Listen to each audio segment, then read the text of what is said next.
Ada kembali bersama kami Mbak Lindsay. Tadi saya sempat menanyakan sebelum jeda, bagaimana sesungguhnya dari pemerintah sendiri ini mengambil langkah percepatan tanpa terkesan terburu-buru sehingga seluruhnya ini bisa untuk rakyat kembali. Mbak Lindsay. Ya baik, pertama kita harus bedakan dulu ya tergesa-gesa dengan cepat. Kalau tergesa itu terkesan tanpa dasar, tapi kalau cepat itu terencana. Maka kemudian tadi sempat disebut oleh Pak Trubus tentang Astacita. Terencana di sini pemerintah tadi semenjak pemilu gitu ya, Pak Prabowo sudah menyiapkan Astacita yang sedemikian baiknya, kemudian begitu dilantik maka itu kemudian diterjemahkan menjadi RPJMN dan sebagainya gitu ya. Kemudian akan ada quality control oleh Bappenas untuk kemudian itu semua bisa tercapai gitu. Lalu ada Kemenko yang akan mengkoordinir antar KL gitu ya. Kemudian dikawal juga BPKP, kami dari KSP yang akan mengurai bottlenecking gitu ya, akselerasi dan sebagainya. Termasuk juga kelibatan DPR tentu saja sebagai pengawas gitu kan ya. Dan juga teman-teman di aparat hukum. Selain perencanaan juga harus ada praktik mitigasi gitu ya. Quality control, kemudian monitoring dan evaluasi. Kita punya dashboard yang bisa dikontrol bersama-sama. Capaian-capaian dari KL ini seperti apa? Triwulanan itu akan dilihat. Ketika tidak sampai, apa kemudian akselerasinya? Sebagai contoh kami KSP kerap kali mengundang teman-teman KL. Contohnya misalnya sekarang ada upaya kita untuk mempercepat MBG di wilayah 3T. Tertinggal gitu ya, terbatas gitu ya, terluar. Nah, kita memanggil teman-teman dari KL, dari Kemendagri, kemudian dari BGN-nya sendiri, kemudian dari Kemenkes, PU, bagaimana percepatan ini. Dan itu kan dilakukan semua terencana. Kita menyertakan juga teman-teman dari Bappenas, BPKP, dan sebagainya. Jadi bukan asal cepat gitu, bukan asal tergesa, tapi cepat terencana. Iya, Bang Mardhani, bentuk pengawasannya ini seperti apa untuk merespons bagaimana keinginan dari rakyat, Bang Mardhani? Ya, yang pertama tentu sangat baik kalau pemerintah mau mendengar apa harapan rakyat ya. Beberapa sudah kasih masukan terkait MBG, misal enaknya dikelola oleh komite sekolah dan lain-lain. Tetapi Pak Prabowo dan tim bisa mengatakan ini masalahnya kita memerlukan standar yang sama, kita memerlukan kecepatan yang sama. Monggo, nah habis itu cari titik tengahnya.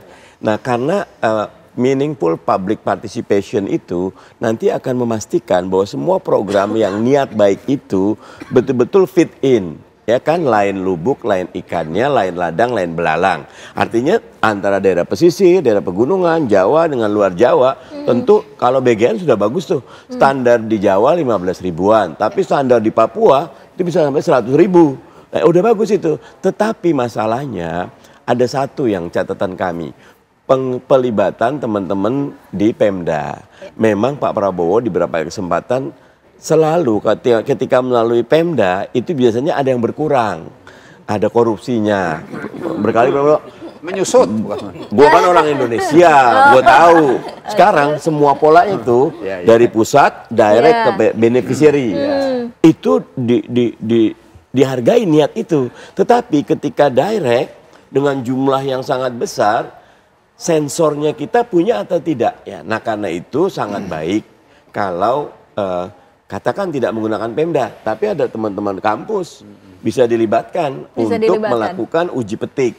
Seperti apa ini? Karena selalu input, ada proses, output, ada outcome, ya, ada proses feedbacknya gitu. Nah ini kan namanya evidence based policy, selalu berbasis itu karena ada cerita bahwa 30% dari muatan MBG itu tidak dimakan sama kawan-kawan para penerima. Benar atau tidak? Harus dicek. Sebabnya kenapa? Boleh jadi karena lagi baru, jarak waktu tempuh ataupun kualitasnya kan tadi Mas Shirley bagus sekali.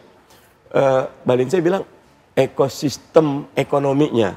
Walaupun belakangan ini udah mulai ada dampak. Harga telur yang tadinya 30 ribu sekarang udah naik. Pisang yang tadi berapa udah naik. Oke, itu masukan.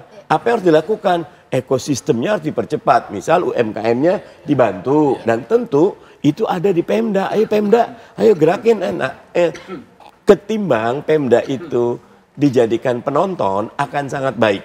Tadi yang disebut Mbak Lindsay kan semuanya tuh pusat tuh, institusi pusat. Bagus gitu loh. Tapi kita juga punya 514 kabupaten kota dan desain otonomi kita, otonomi daerah gitu loh. Dimana memang pandangan saya otonomi daerah dan desentralisasi ini paling cocok untuk Indonesia. Karena kita ini sangat luas, sangat beragam, sangat berbeda, sangat punya budaya berbeda, preferensi berbeda. Sehingga ketika seluruhnya tadi cocok kok Pak Prabowo yang ngangkul semua dan udah bagus kok waktu di awal-awal semua kepala daerah itu udah dilibatkan dalam retreat kan di Magelang tuh. Yang harus dilakukan ayo sekarang ini program bagus, teman-teman tuh ngerasa TKD-nya dikurangi, padahal pandangan kami tidak dikurangi, ditarik ke pusat, program pusat tapi direct langsung TKD sebetulnya langsung ke masyarakat, itu niat baik. Tapi ketimbang sama Pemda tuh agak beda, ayo kita mau begini, ayo kita kolaborasi, kita sinergi. Baik, gitu. Prof. Sweep, kata-kata ataupun kalimat yang digunakan oleh Presiden Prabowo adalah untuk menyingkirkan kebencian dan juga kecurigaan. Ini sebenarnya maknanya seperti apa ini, Prof? Ya, kalau kita bicara dalam konteks pendekatan sosiologis, ada dua komunikasi yang dibangun oleh Pak Prabowo di sini. Yang pertama, mari kita bersama-sama dalam satu rangkaian yang besar Indonesia. Ya, saya setuju dengan Bang Mardhani tadi. Kalau kita ingin melibatkan semua dalam hal ini, birokrasi itu kan bukan cuma di pusat, tapi ada juga di daerah. Nah, harusnya memang kalau menurut saya secara struktural, ini Pak Prabowo untuk mempercepat program-programnya itu melibatkan wilayah-wilayah yang paling terendah di bawah. Ya, misalnya desa, kelurahan, kan gitu ya, secara struktur. Nah, yang kedua, Pak Prabowo ingin menyampaikan dalam komunikasi secara sosiologis bahwa hubungan antara pemerintah dengan masyarakat itu tidak ada batas. Karena bagaimanapun sekarang yang namanya media sosial itu kan bisa berkomunikasi dengan langsung presiden tentunya dengan orang-orang yang tertentu ya mungkin Mbak Lindsay ada di sana kan gitu ya melihat. Nah karena tidak ada sekat dalam komunikasi ini secara kultural Pak Prabowo sudah menangkap sebenarnya apa keinginan masyarakat. Nah tinggal kita menggerakkan, kalau di bawah tadi struktural kita gerakkan dalam hal program, nah sekarang kulturalnya, apakah masyarakat hari ini sudah merasakan semua dampaknya? Nah saya setuju tadi Bang Mardhani bahwa sebenarnya kalau kita bicara program, bukan cuma kita bicara outputnya saja, hasilnya, tapi dampaknya, outcome.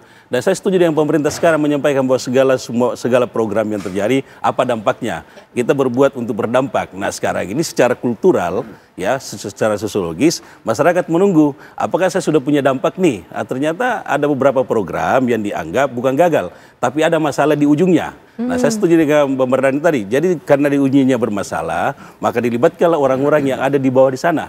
Jangan sampai Pak Prabowo maaf ini disuguhin data-data dari bawahannya, ya secara struktural disuguhin, tetapi secara strukturalnya nggak dibenahi di bawah. Nah ini Mbak, jadi komunikasi yang harus dibangun di sini adalah harus dua arah, ya harus dua arah. Jadi masyarakat atau birokrat menyampaikan ke Pak Presiden juga mengecek ke bawah. Nah, saya setuju sampai sekarang kan perguruan tinggi juga belum begitu maksimal digerakkan ya, digerakkan sumber daya, ya, sumber kapasitas. Betul. Nah kita ya, punya laboratorium, misalnya ketika ada masalah di daerah A. Betul nggak MBG ini ada masalah? Coba dicek laboratoriumnya di kampus mana misalnya gitu. Nah, kan bisa ya, kerjasama dengan BRIN misalnya, Bappenas misalnya, kan gitu ya. Ini secara struktur. Nah, kulturalnya di bawah ini harus dibenahi juga Mbak. Karena jangan sampai masyarakat merasa belum mendapatkan dampak, sedangkan laporannya sudah turun ke bawah secara output. Memang ya, hasil sudah ada tapi dampak belum. Nah ini harus dicek oleh Pak Presiden. Jangan sampai gara-gara ini komunikasinya berubah dan nanti omong-omong lagi kan gitu ya. Jadi tolong itu harus dimaksimalkan betul oleh beliau gitu. Mbak Lindsay sesungguhnya jika kita menanggapi, boleh. Indikatornya apa Mbak Lindsay? Enggak, saya mau menanggapi dulu seperti ini bahwa memang tadi keterlibatan daerah sekarang sudah sangat diperkuat. Jadi kenapa kemudian itu dilakukan tadi adanya mitigasi tadi. Mitigasi dengan adanya Monef yang rutin dilakukan dan maka kita bisa tahu di mana kok triwulan ini tidak tercapai nih output dan outcome-nya. Maka kemudian kita panggil semua gitu ya ke Bina Geraha, apa yang kita harus urai, the bottleneck-nya seperti apa. Maka sekarang tim koordinasi BGN, MBG ini sudah akan menyiapkan semua kantor-kantor SPPG di 34 provinsi. Dan itu didukung oleh Pemda, semua ada di gubernur gitu ya. Kemudian juga selain itu khusus yang tadi untuk 3T gitu ya, kita juga memastikan bahwa Karena kita melihat situasi, kita melihat menyesuaikan wilayah masing-masing. Ketika misalnya di daerah terpencil tidak ada lahan yang memadai untuk bikin dapur yang besar, maka kita bisa manfaatkan kantin sekolah yang ada, tapi kita sesuaikan standarnya, atau pesantren sudah punya dapur, kita sesuaikan lagi standarnya. Jadi seperti itu. Baik, Bang Mardhani, ini artinya lagi-lagi ekosistem dan pelibatan berbagai pihak. Anda setuju dengan hal itu? Betul, dan ekosistem itu akan terbentuk ketika desain awal itu betul-betul kita science based evidence. Saya baca satu buku yang bagus sekali, How Big Things Done itu loh. Dari misal yang big things tuh kayak gini tuh, bikin menara Eiffel, bikin Burj Khalifa, bikin channel Paris sama London tuh kan, dari 2.500 projects yang besar kayak gitu tuh, yang delivery tepat waktu 8,5%. Sisanya itu overtime, over budget, less benefit. Nah, kenapa? Karena ada satu perencanaan yang tidak matang. Jadi ketika ekosistem itu akan dibangun ketika perencanaan itu memang utuh, matang, lama dan tenang dalam perencanaan, cepat dalam eksekusi. Karena sudah jelas. Nah, ketika kita perencanaannya tidak matang, agak berbahaya. Nah, ini luar biasa kalau Pemda sudah dilibatkan. Sekarang tinggal NGO ataupun teman-teman kampus dilibatkan. Jadi orkestrasinya akan jauh lebih sempurna. Iya, Pak Trubus setuju diperlukannya ada pelibatan dan juga ini juga membantu agar adanya pengawasan serta indikator untuk mengetahui apakah program itu sudah layak ataupun berjalan dengan baik.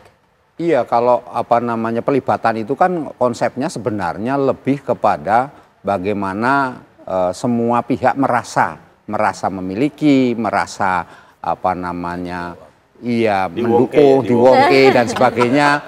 Dan sebenarnya karena itu ada di dalam konteks MBK ini yang masih kosong. Publik masih melihat apa misalnya komunitas itu belum dilibatkan selain kampus. Karena komunitas itu ada komunitas milenial, komunitas Gen Z, ada komunitas barang, sekarang ada Gen Alpha lagi yang lebih ini lagi. Jadi maksud saya pecinta sepeda harusnya semua dilibatkan di dalam konteks MBK. Sehingga MBK ini tidak semata-mata ini memang urusannya BGN, itu urusannya pemerintah daerah atau urusan sekolah, tapi juga urusan kita bersama. Sehingga publik itu merasa ini kesempatan untuk menaikkan derajat perekonomian daerah masing-masing. Itu hanya di satu sektor gitu ya, Pak Trubus. Untuk di sektor lainnya mungkin seperti apa? Sektor lainnya menurut saya ya seperti misalnya sekolah rakyat. Sekolah rakyat itu saya lihat Presiden lebih mengatakan bagaimana orang miskin itu bisa sekolah. Ini kan sesuatu yang sebenarnya sangat bagus, tetapi persoalannya kan kemudian bagaimana kemudian ketika orang miskin itu kan orang tuanya, anaknya ini disuruh bekerja membantu orang tua. Ketika anaknya disuruh sekolah, orang tuanya nggak dikasih apa-apa, ini yang menjadi problem. Apa-apa itu pengertiannya kan harusnya ada yang lebih. Memang dia terima bansos, ada belakang lagi bansos kesra kalau nggak saya dapatnya 900.000 itu. Tetapi ini ingin menginginkan yang lebih. Kenapa? Ketika anaknya di boarding school itu artinya diasramakan, dia tidak merasa saya harus sendirian berjuang mencari nafkah.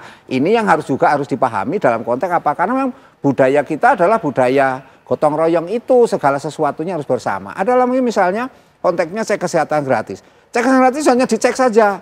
Diketahui memang untuk yang anak bayi baru lahir itu penyakitnya terdiri misalnya karena stunting. Ya kan, kemudian untuk yang prasekolah bayi itu penyakitnya banyak kan obesitas atau apalah gitu, ispa. Kemudian mereka yang dewasa itu kebanyakan karena malas gerak, ya obesitas juga kan ujung-ujungnya. Yang tua kemudian darah tinggi. Tapi persoalannya publik mengendaki setelah ini apa?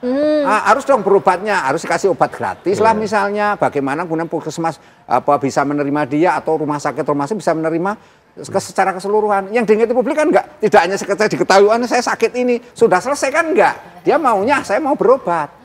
Berobat tapi kalau bisa pemerintah yang biayain kan gitu. Makanya kan karena itu BPJS Kesehatan ini penting sekali karena ada trisula ya kalau nggak salah istilahnya, trisula pengentasan kemiskinan itu kan ada satu pendidikan, kesehatan, terus 3 lagi sosial ekonomi tadi yang kita jelaskan. Nah ini menurut saya agar ini konsisten dalam arti pemahaman kebijakan publiknya dan di publik itu dipahami sebagai sesuatu yang untuk kebutuhan bersama atau kemanfaatan bersama, maka kebijakannya itu selalu dievaluasi. Jangan kemudian nanti segala sesuatu kalau MBK ada dapur MBG terus, kan enggak juga, ada sesuatu yang perlu dilibatkan. Akan terus dievaluasi agar terus jangan bermanfaat bagi terus rakyat. gitu ya. Gitu. Prof. Swaib, jika kita ingin melihat bagaimana langkah dari pemerintah agar apa yang disampaikan oleh Presiden Republik Indonesia Prabowo Subianto ini bisa mengakar dan juga terrealisasi hingga ke akar-akarnya. Nah, Prof. Swaib nanti dijawab usai jeda pariwara berikut ini. Pemirsa, kita masih akan kembali sesaat lagi.